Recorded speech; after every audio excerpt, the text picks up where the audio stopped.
Bax and Grant Sports Show presented by Sports Radio America. I'm Bax. This is Grant. Grant, it's Wednesday, which means what? Hump Day. Yes, indeed. It's a Wednesday edition of the Bax and Grant Sports Show, which means it is Hump Day, Grant, and we are finally...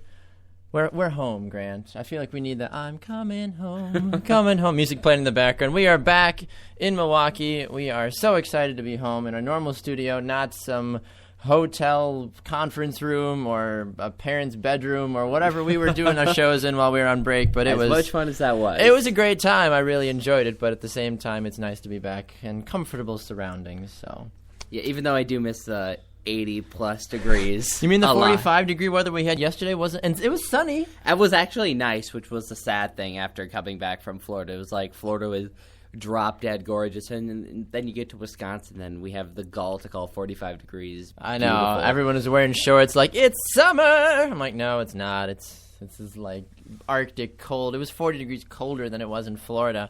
It's not fun. Anyway, Grant, what is fun, though, is where people can find us on social media, which is where... All right, so let's see if I can do this time. So you can find us on Facebook at the Bax and Grant Sports Show. Correct, yes. You can find us at Twitter at BG Sports Show. Yes, that's correct. And for the third one? You can find us on, you can email us at bgsportshow@gmail.com. You are correct. We have a winner. Ding, ding, ding, ding, ding, ding. Well done, Grant. I'm so proud. I got it that time. So proud, so proud. Yes, you can find us on all those wonderful social media platforms. Today is Connor Christensen's birthday, our health expert, Viking lifelong fan, and MMA Fight Corner guy. So if you get the opportunity, shoot him a tweet at ConnorDC126. I know he'll greatly appreciate it. He has no idea we're telling you this, but if you can do us a favor and maybe spam him with happy birthday tweets, I'm sure he'd appreciate it. He never gets a lot of love on Twitter from his followers. So shoot him a happy birthday tweet, ConnorDC126, and tell him why you love him and give him crap for being a Vikings fan. Just usual things like that. I mean, I do that on the daily. Exactly. When I see him in a little while, I'll be like, hey, happy birthday. The Vikings still suck. Anyway, remember, you can check us out on Spreaker right here, 9 a.m., Monday, Wednesday, Friday, Central. You can also listen to us on sportsradioamerica.com, live 365, and TuneIn Radio from 12 to 3 Eastern. You can also download our podcast on iTunes. So we are all over the place and having a good time, as we always do. Grant, a lot of people are talking about the NFL for a lot of good reasons, and sometimes not a lot of good reasons at the same time. It's a mixture of hot and cold right now with the league. NFL draft is becoming closer and closer and closer with each passing day. Obviously, that's how the time works as a whole. You right. Lose a day, things get closer, as it were. And just in case you didn't know, thanks. Thank you. Thanks for the update. That's why I'm here for you. I got your back. Breaking news. Breaking news. Time happens as it passes. Anyway. Or whatever that means. Anyway, the NFL draft is coming up, and everyone continues to believe that Jameis Winston's going to go first overall to the Tampa Bay Buccaneers. He's visited the facilities. He's met with the coaches. He's basically bought a house in Tampa. He hasn't bought a house yet, but I'm sure he's started to look, which one of these $10.12 trillion houses am I going to spend all my rookie money on? Right, and McCown also was released by the Buccaneers, and so the Buccaneers kind of was just sending out a message saying, hey, we're drafting a quarterback. And then after Jameis Winston started being the predominant favorite over Marcus Mariota, that's where a lot of people are just saying that it's pretty much a lock now. It is, for the most part, and as much as it pains me to say that, because, I'm not the biggest Jameis Winston fan, because I would never, ever draft a guy like Winston that has as many off-field issues as he does.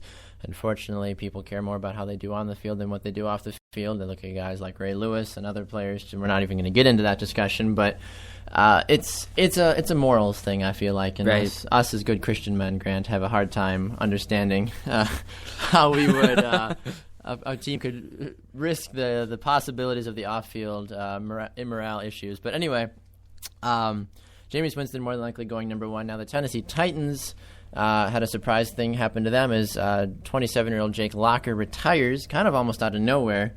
Not exactly what he's going to do now. There's rumors that he might go and try to play professional baseball because he was a big baseball player before he became popular in the NFL. I feel like the risk factor of him still having his mind and not breaking too many limbs would probably be that's probably a good idea. As a quarterback, an NFL quarterback, you can whip a football pretty hard, but think about how that translates over to baseball. So with the Titans now needing a quarterback, more than likely that opens the door for who, sir? Marcus Mariota. Marcus Mariota. As much as it pains me to say that as well, we're just stabbing me in the heart this morning. My gosh. Because you were a big on the Eagles trading up for him and picking him up, but then after Locker retired, that kind of fell through because they need to give up somebody big to get him. Now, interestingly enough, they could.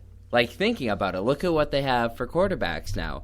They could give somebody that they have up for a quarterback. It is possible, yes. Because they do have Sanchez, they do have Bradford. Well, I don't feel like they'd get rid of Mark Sanchez because they just signed him to a 2-year, $9 million deal. So I feel like by them signing Sanchez, they're like, look, we're going to hold on to you for a little while. I don't know if they'd use him as a bargaining chip. There's been talks about we've talked about maybe using Darian Sproles as a bargaining chip or Ryan Matthews or maybe both of them. But they need a quarterback, so they would really be only looking for a quarterback. Yeah, well, I'm saying using those guys as bargaining chips to move up in the draft so they can grab Mariota. I mean, Sam Bradford's not a terrible quarterback since that Foles-Bradford trade happened between the Rams and the Eagles, but Sam Bradford, we don't even know if he's going to make it through, the first 5 minutes of a game, let alone all 16 games, if not more, depending on how the Eagles do. And you can do it, but it's kind of frowned upon to sign a player and then trade him right away. So it's frowned upon. It's been done before, I believe, but I agree with what you're saying. No. People don't like it, so you tend to stay away from it. But all I'm saying, the possibility is there. If the Eagles really do want Marcus Mariota, there is the opportunity for them to go and get him because they do have decent enough talent that I think the Tennessee Titans will want. But I don't know if they would want to give up their chance to get a top prospect for a already proven player that aren't really all that proven. Yes, I completely agree, and that's always the risk I feel like you take with any rookie when you draft them. Is like, all right, well, let's see what you. There's all this hype, there's all this excitement, and you're like, well, let's see what kind of player they actually might be today. And sometimes it works out really well. You have guys like Peyton Manning, Eli Manning, all those guys that just explode, and then you've got guys like Ryan Leaf that just crash and burn. Blake Bortles, exactly. Johnny Rehab, a lot of those guys don't always come out and do the best of their abilities, which is painful for an organization saying, hey, we wasted all this high draft picks, this money, this time, this effort, and you just kind of burn us in the end, which is not good at all. But it's interesting, though, to see. I was reading a draft magazine yesterday while I was at the grocery store. I cannot remember who it was. I don't want to feel like I'm butchering the name, but I feel like it was Athlon. I don't remember if that's it or not. But something started with an A. I'm probably totally wrong, so my apologies for that. But I was reading their mock draft, and they're like, the most accurate mock draft, whatever. I'm like, okay, sure, I'll flip through it. Jameis Winston, number 1. Okay, no big deal. Flipping through. Okay, number whatever. Looking for Mariota. I'm all the way out of the top 15. I'm like, where's Marcus Mariota going? Like, I double checked like the Jets, the Titans. Nobody was there. Granted, this probably was published pre-Titans Jake Locker retiring. And then I get to the Philadelphia Eagles, Grant, and there at number 20 is Marcus Mariota, drafted by the Eagles, and I was like, "Let's go!" I wanted to find you and punch you and be like, "Look at it, Grant! Look at it! See, everybody thinks it. I'm not completely crazy. I'm pretty crazy in all honesty. I don't know how you and intern Laura put up with me on a daily basis." But yeah, definitely after that Locker retirement, it kind of screwed things up for the Eagles ever getting Mariota. It really did, and I think a lot of people are like, oh, well, okay, then I guess that's not going to happen. But Chip Kelly's a weird, devious sort of guy, so he really is. I wouldn't be shocked if he finds a way to still figure out something.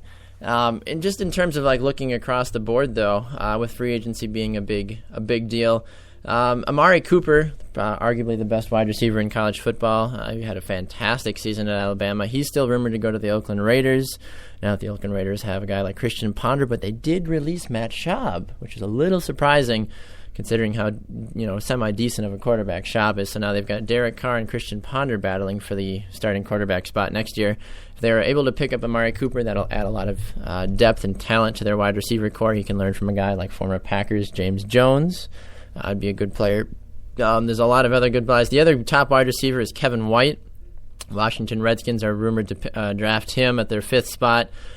Kevin White, an explosive wide receiver for the West Virginia Mountaineers. The Washington Redskins have not really been a dominant passing offense in a long time. Right. I can't even remember. Deshaun Jackson did decent last year for them, but they haven't had a breakout wide receiver since guys like Santana Moss were on the team, and even then, that was a while ago. I know, I pulled that name out of nowhere, didn't I? Goodness.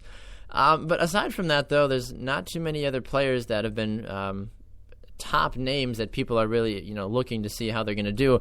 If there is one, it's Todd Gurley. He was the Georgia running back that had a lot of off-field issues going into the end of the season. He's projected, this is according to NFLSpinZone.com, part of Fansided.com, that Todd Gurley is going to go number 17 to the Chargers.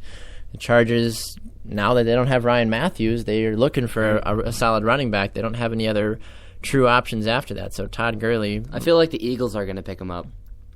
See, everyone's going to the Eagles. Now, if I did find something interesting about this from NFLSpinZone.com, is that they projected the 23rd pick from the Detroit Lions that Melvin Gordon is going to go there, which is interesting because Reggie Bush is gone. Right. He's now with the 49ers, San Francisco 49ers, and now Joique Bell is considered to be the starter going into next season.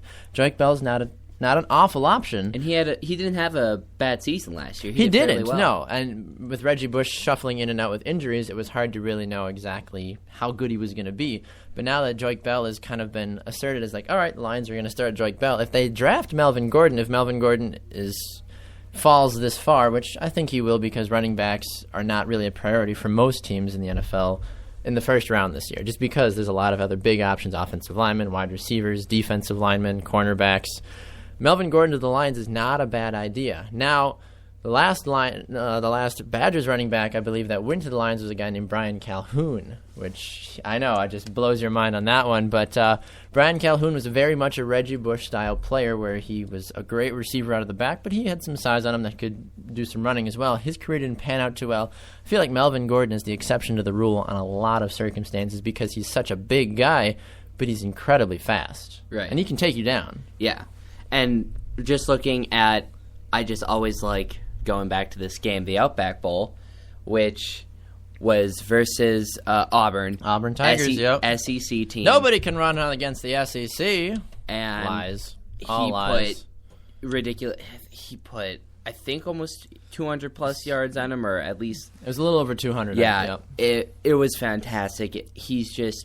a great player. He proved that against a top defense, which Auburn had a top-rated defense, and he was able to run all over them, have their way with them, and he's a great player. But you can always say that about somebody in college ball. They do really well, but the transition that never can translate over to the NFL.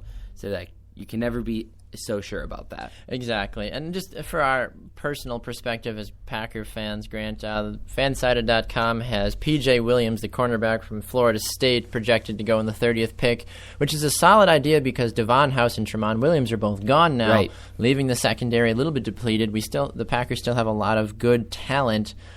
You've got Clinton Dix, Morgan Burnett. You've got Sam Shields. Clinton Dix they drafted last year, and he turned out late first round. Yep, and then you've got guys like Micah Hyde and Casey Hayward as well. So they've got some young, exciting prospects, but adding some depth to that would very much, I feel like, be appreciated for the Packers as they kind of move forward with that. P.J. Williams, though, a pretty good prospect. He weighs 194 pounds. He ran a 4.5 40 at the combine. They regard him as known as an in-your-face type of defender who I almost hear that and I think of Richard Sherman. I just see him just like mouthing off to receivers like, what? You didn't catch that ball. Come at me again. Which I feel like would go very much against the way the Packers run their defense. But it would be interesting to see that. No, but it would be interesting to see how he would react to a Dom Capers style of defense because Dom Capers is a very by the book, like we don't get in anybody's faces, and to see a guy like Williams kind of come up in a receiver's face, I just can see Calvin Johnson and P.J. Williams, and Williams hits him or whatever, getting up in Calvin Johnson's face like, come at me, and Calvin Johnson would probably look a foot down at him and be like, all right, whatever. But even still, it would be funny to see just kind of how that would work out. But yeah, a lot of interesting things happening in the NFL.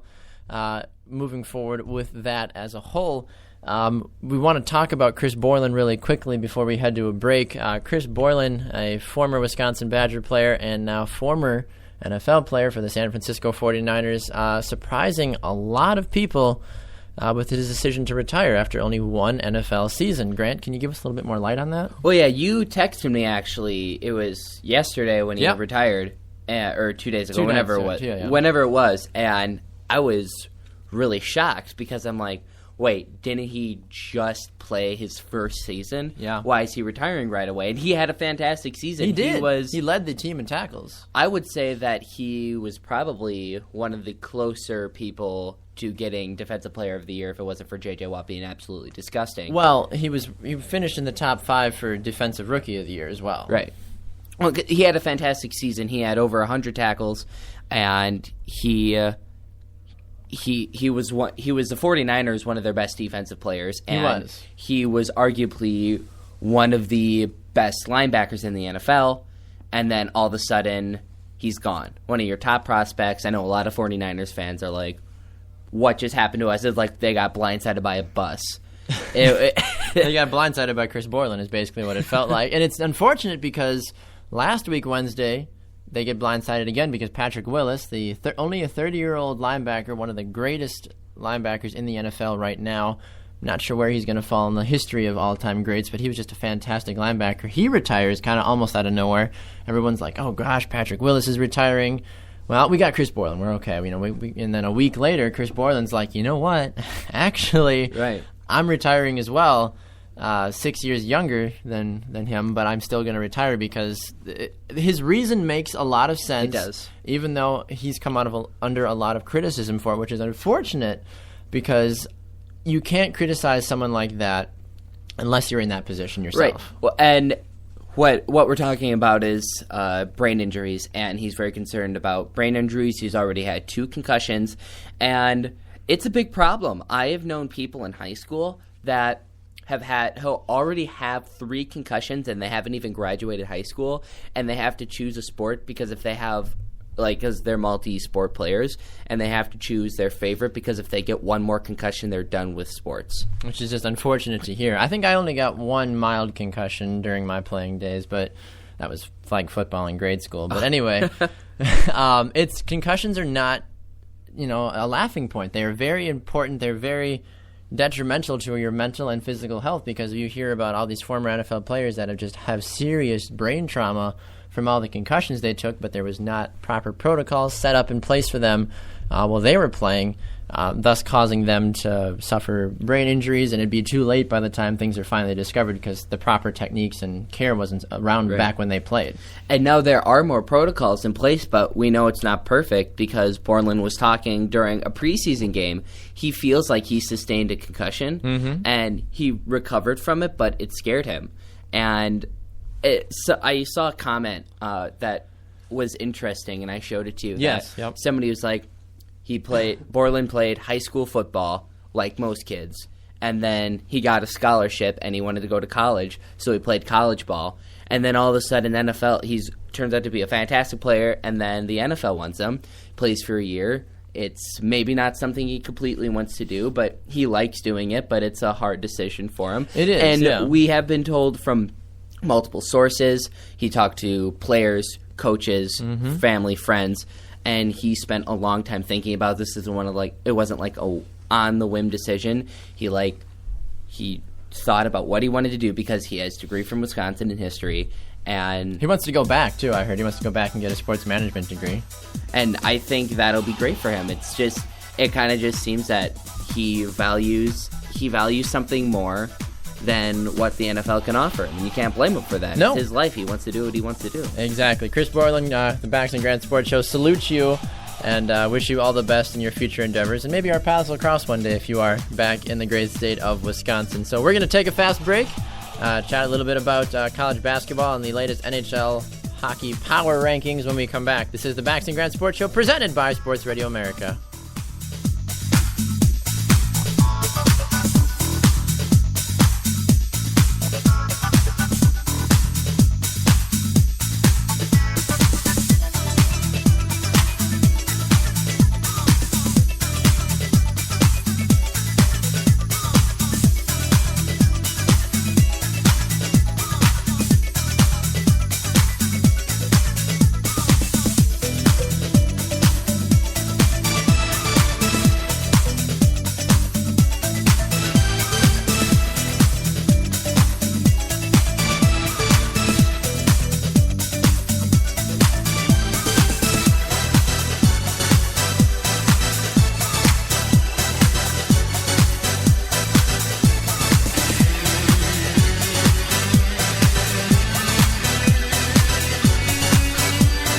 Welcome back to the Baxter Grant Sports Show, presented by Sports Radio America. I'm Bax. And this is Grant. Grant, what day is it today? Hump day. Well, aside from that, Grant, come on, we had this conversation earlier. Oh, I thought that's what you were saying. It is. I was like, oh. In your defense, yes, that was the first thing I would have thought of as well. But no, it's Connor Christensen's birthday. Oh. Make sure. Him.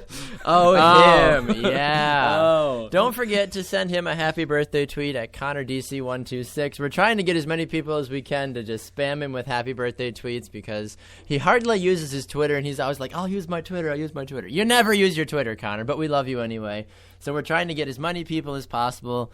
Send him a tweet, ConnorDC126. In his defense, I never used my Twitter anyway. It's all good, but you're at least a little bit more active than he is. Well, I use the show's Twitter more often than rightfully anything. so. We both do. I mean, I'm kind of guilty of that as well. But anyway, wish Connor DC126 a happy birthday, Connor Christensen, our Vikings fighting health tip fun expert guy with all kinds of shenanigans. Anyway, wish him a happy birthday today. He's 22.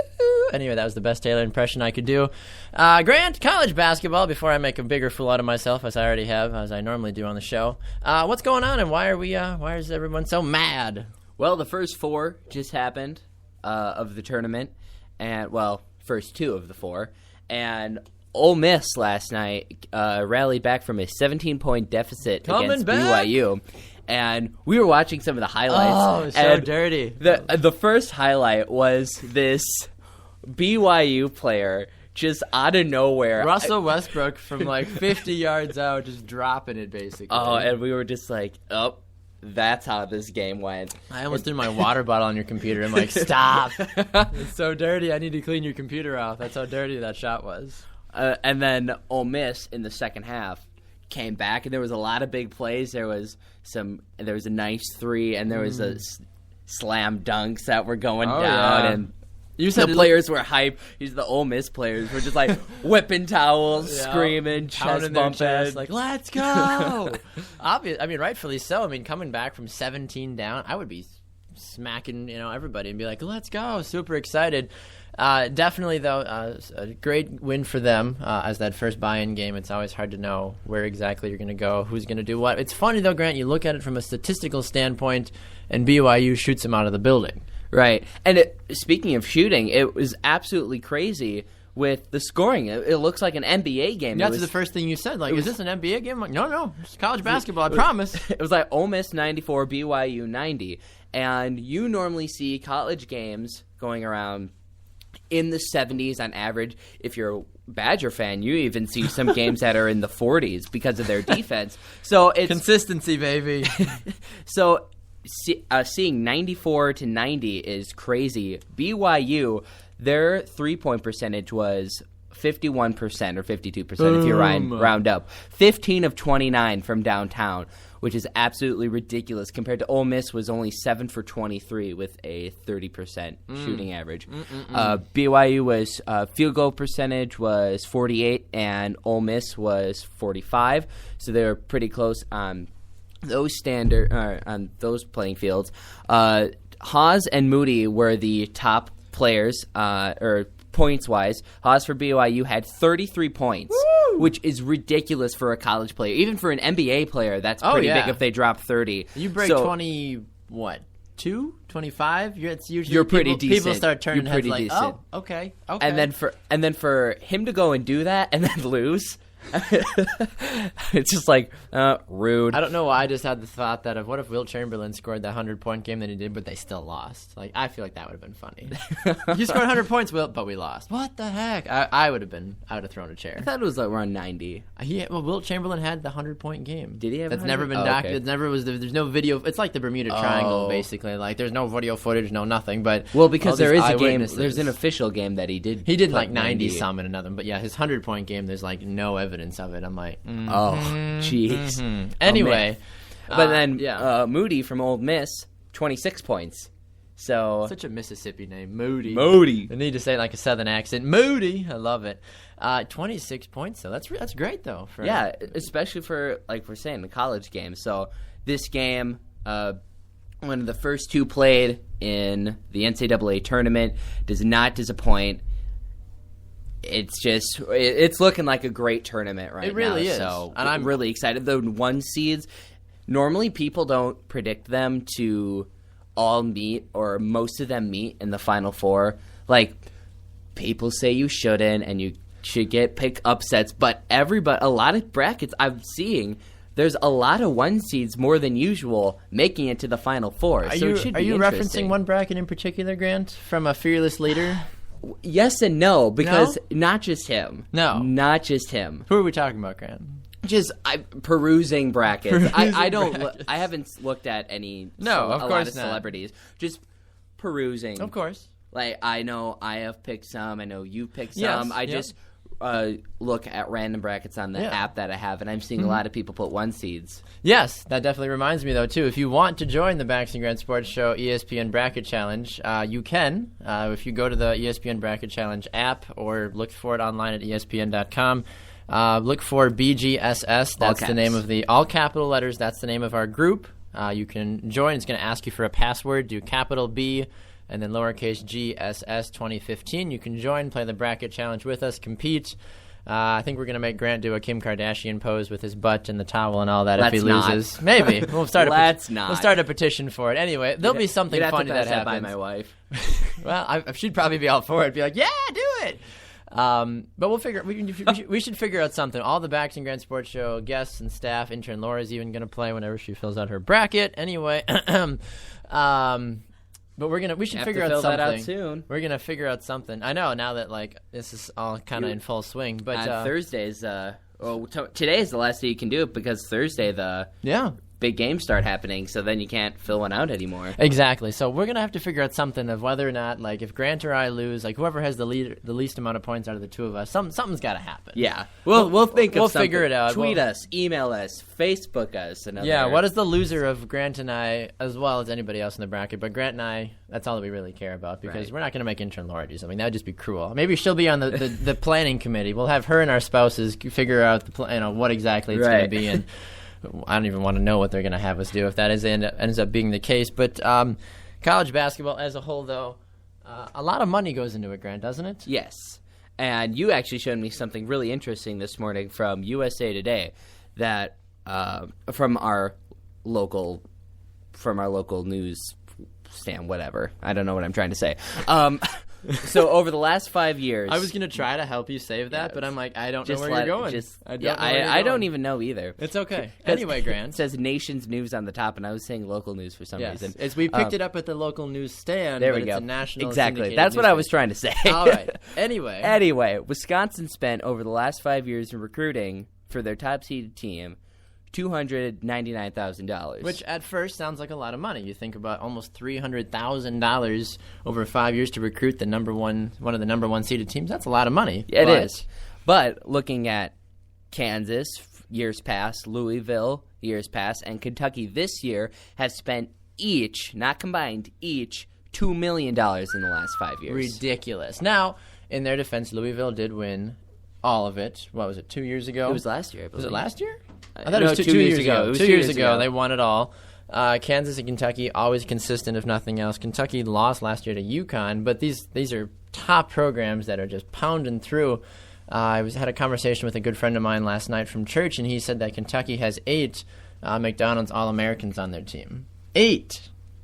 That's a lot. That's disgusting. That's- It's absolutely that is disgusting. disgusting. What shocked me a little bit by that statement at first, it was McDonald's. I know, you I knew was that. you stunted me a little bit. I Not was like, not what? 8 former McDonald's employees on their team. 8 McDonald's. Oh, God. Can I take your order? Yeah, I'll take Can I a have a three-pointer. three? Yeah, Yeah, exactly. We're going to we're going to the same place on that one. Exactly. Can I have a Big Mac full 3? Exactly.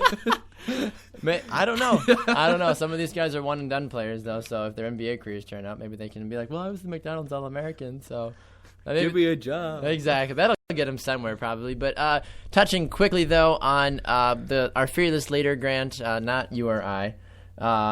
We know that later on in the show you are going to have a few things to say in terms of college basketball. I don't want to give your rant away because I know you've got some good stuff, so I don't want to jump into it You were quite going yet. there, though. I was going to, You and were then you there. gave me the look. I'm like, and we're going to go somewhere else right now. I was like, what are you doing? Nothing at all. Grant, we should talk about hockey real quick. Though the latest NHL power rankings are out, courtesy of ESPN.com. Your Blues holding steady holding steady, and staying in the 2 spot. But your number 2 team, the Minnesota Wild, continuing to do some work though. But what's going on with the top 10? Well, the New York Rangers, 15-2-3 since they're one of the best goalies, arguably, in the league. I think he's the best, next to maybe Pekka Rinne and Marc-Andre Fleury. Like a McFlurry? Yes, like a McFlurry. From the McDonald's All-American game? Yes, from McDonald's. Cool. Anyway, they've gone 15-2-3 since he went down to injury. Cam Talbot is their backup. He is proving himself to a lot of people, so that's fantastic to see him going off. St. Louis Blues have only allowed in the last 30 power plays only 1 goal. So that's a really easy way to win a bunch of games. They're in the 2 spot. They just won last night, so they're keeping pace. They did lose, however, to the Minnesota Wild, which are in the 5 spot. What's ridiculous is the Wild were outshot 42-19 in that game. And they still won? They won 3-1. Beasts! I love it. You can normally look at the shot clock, or people call it a couple different things, but the shot clock, and look at... How does that make you feel, though, the Wild beating the Blues? I mean, I was like... About it? I would rather have St. Louis won, okay, but... bud? You all right? Minnesota made up for it by beating Nashville last night, all so I'm matters. okay with that. Predators just continue to drop like crazy. But 42-19 were the shots, and they won 3-1. Minnesota won 3-1. So Devin Dubnyk, that was a fantastic find for Minnesota. That just picked their season back up. I know I said last show that they might have a run at the President's Trophy. I think they're like 10 points behind, and there's only like 13 games left to be played. So I don't know how well that's going to work out for them. But jumping back up, 3rd spot, Anaheim, 4th spot, Chicago. Moving up 5 spots, too, from They last are. week's power rankings. Yeah, it's really hard for Minnesota to try to get out of the wild card, even though they have pretty much a playoff spot locked right now. But they're trying to catch up to Chicago and not be in the wild card, but Chicago just started going off all of a sudden. So that's Minnesota Wild just going to have to keep the gas down. Tampa Bay is in the 6th spot. Montreal Canadiens dropping down to the 7th spot. Detroit Red Wings finally bumping up because they were floundering for a little bit. But they have their playoff spot pretty much locked up. They're in 8. New York Islanders dropped 3 spots to 9, and Pittsburgh Penguins dropped to the 10th spot. And another interesting point to make is the Nashville Predators, who were for... Bax is doing a fantastic Predator impression right now with the teeth. It's fantastic. But they were number 1 power rankings, number 1 statistically, number 1 team in the NHL. And now, right now, in the power rankings, they're number 11. So they're definitely need to pick it up because they really they're struggling right now. Yep, no, they definitely do. You know what I'm struggling with right now, What Grant? are you struggling with? I'm struggling with the fact that it's time for your rant, and I just am dying to hear it. All right, Grant, I almost gave it away before because I apparently don't know how to do things and stuff when it comes to our show. But anyway, it's time for Grant's rant. 30 seconds on the clock. Are you ready, good sir? I am ready indeed. On your mark, get set, go. So this morning, Barack Obama had a TV special for announcing his bracket. And I mean, okay, whatever, that's fine. But no, it's not. I was clicked on the article to look at his bracket, and they were showing the video, and it's just the presidential seal and Barackology, or whatever you want to call it. And it's ridiculous. I got a notification to my phone this morning. I'm like, well, I was expecting like some big NFL trade deal to go down, but it's like, no, Barack Obama is releasing his bracket. I was like, ugh. National news. Call in the National Just Guard. send me an email instead. Send you an email. Goodness. I don't want to get a notification to my phone. I don't care enough. And it's not like I don't like him as a president. I just don't want. No, of course not. I don't want getting news about people picking brackets to my phone. I just don't want that. It was way overdone, and it's getting bigger and bigger each year. But I think it's because that there's finally a president that does that. Because if you look back, Not a lot of presidents do No. that. Obama's known to be very basketball-minded, and he's played basketball with a lot of different people, so it's nice to see him getting involved with that. We're going to take a fast break. Intern Laura is in the studio. We get her all 3 times this week. It's just like Christmas and March. It's March. I know what month it is. Anyway, 59 days till graduation. Get on my level. All right, we're taking a quick break. This is the Bax and Grant Sports Show, presented by Sports Radio America.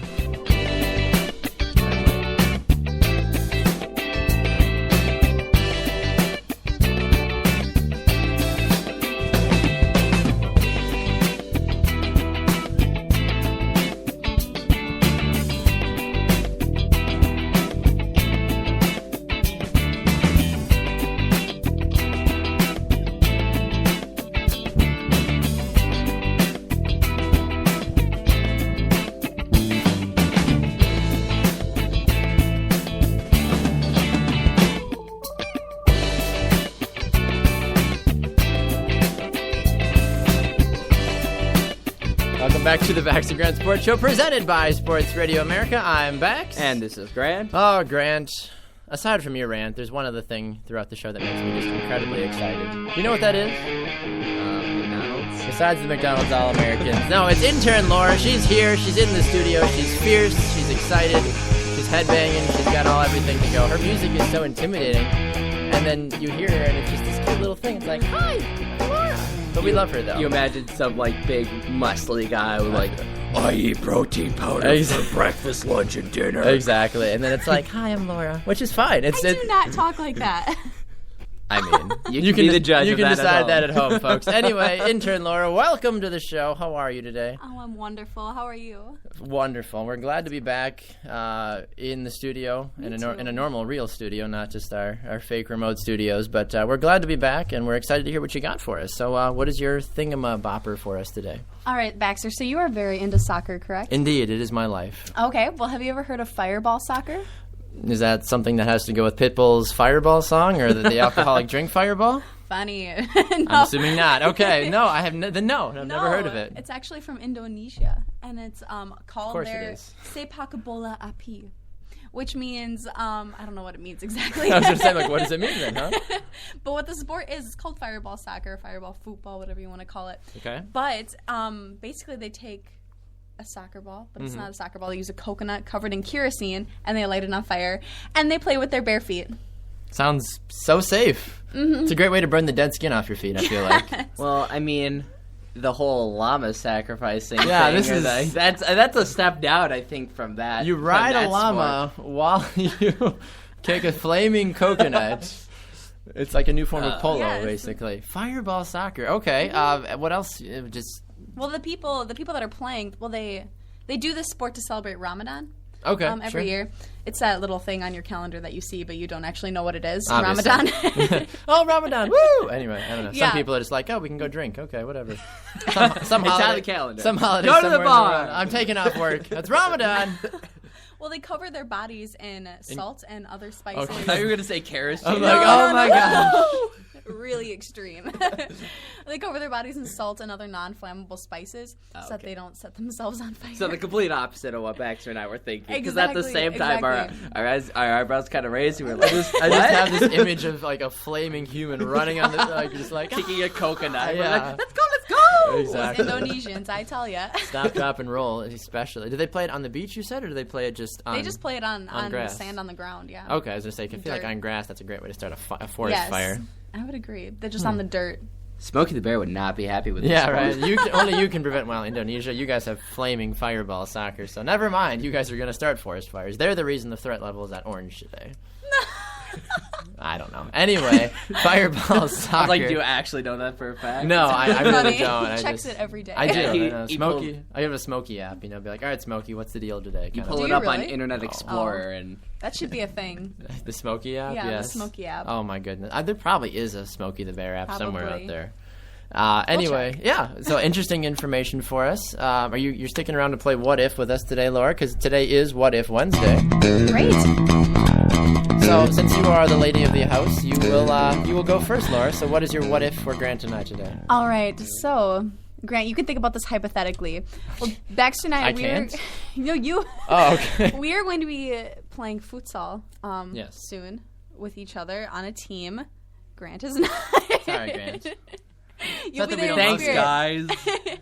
But I was wondering, what would it be like? What if we used a flaming soccer ball instead of a futsal ball? Well, I think it would be awesome, first of all, as long as I have the protective means to play and not kick a coconut. I'd rather kick a flaming soccer ball because I can kick a soccer ball relatively hard, so it would be that added extra effect of like, oh, he kicks the ball really hard, but it's on fire! So that would be really cool. The coconut on fire! Exactly. Hunger Games. We worked it in somehow. We always try to find a way to. Grant, what do you feel about that? What about coconuts being on fire? Or if What we if had to, what if you were playing? What if you were curling with? a curling a flame? I feel like that would be. I feel like it Coconut. wouldn't really work because you curl on ice. So I don't know that you might melt the ice, and I don't think that would work out very well. Maybe. I'd have to nix that idea. Well, it depends on the fire. Isn't there like I forget the name of the drink, but isn't there like a blue like alcoholic drink that you light on fire that you can drink? I've Like, heard of but, that. But it doesn't like burn you. Maybe we need that. We need that on there, or just I don't know. I have no idea. Just cover the ice we'll and set, alcohol. like, fire, like, well, on I the mean, it's outs- curling, so they cover themselves in alcohol most of the time. Those Canadians, they'll do that. They'll do that to you. Oh goodness. All right, Grant, your what if for Laura and I today? All right, my what if goes back to the topic we were talking about earlier with Chris Borland. Yes. What if more players retire early because of health concerns with concussions, etc.? What does that do to the NFL? Well, pretty soon, if everyone's just retiring, we won't have any more players, and that would be really Brilliant! sad. Oh my goodness. Put it on a poster. I love it. Now, I agree with what Laura said, but at the same time, I feel like a lot of players, when they go into the NFL, forget about life after the football. They're more concerned about how many millions of dollars can I make right now, and how is my life going to go for the next 10 years. People forget that usually that once you retire at the age of 30, 35, 40, 50, if you're Brett Favre, that you still have at least another 20 to 30 years of life left in you. So some guys forget about what it's like after that. And if some guys retire early, they can pursue their dreams, they can travel, spend more time with their family. And I feel like people really take that for granted, especially in professional sports. In the professional world as a whole, too, people feel like, well, if I retire a little early, people might look down on me. But at the same time, mental health, like what Chris Borland is concerned about, is having serious brain trauma. That's a big deal. And I think he made the right decision. And I feel like we will see more people do that in the near future. All right. Good All right. answer. Thank Not you. as good as mine, but good answer. Laura's is great. There'd be nobody left. So. True. Yes. Anyway, so my what if to both of you is what if, as you know, this last year the college football scene went to a 4-team playoff. Now I wanted to know what if college football were to expand to a 64-team playoff like March Madness. What would happen? You would have the college football season lasting forever. People would be losing limbs. They wouldn't even make it to the NFL because there would be so many concussions. It's just not practical for football to do that sort of thing. I agree. Definitely, wholeheartedly. Like, people would be losing limbs and people would be getting Tell hurt. us how you really feel, Laura. Everything he said. Okay, and then some. Good answer. Good Beautiful. answer. I love it. My gosh. All right, well, Laura, thank you so much for stopping by. Where can the good people of Twitter find you again? Find me on Twitter at internlaurabgss. Terrific. Intern Laura, always a pleasure to have you stop by. We'll see you again on Friday. Enjoy the rest of your day, ma'am. You too. Thank you much. All right, Grant, another exciting edition of the Baxter Grant Sports Show. It's another Wednesday edition in the bag. Hump day. There you go. Got it right this time. I was tempted to say Connor's birthday. For 3 McDonald's. Anyway, don't forget, like Grant said, to go on Twitter and wish Connor Christensen, our Vikings UFC, health expert. I know what he is. I know what he does. Anyway, wish him a happy birthday. Connor DC126. Join the Bax and Grant Sports Show March Madness bracket on ESPN. Have any ideas for the loser? Yep, let us know Send your us- ideas on Facebook or Twitter, or email us at bgsportshow@gmail.com. Twitter at BGS. No, I don't even know what it is anymore. BG Sports Show. I forgot it. Anyway, and then Facebook at the Bax and Grant Sports Show. Anyway, for Grant Coppersmith and intern Laura, I'm Bax. We will see you again on Friday.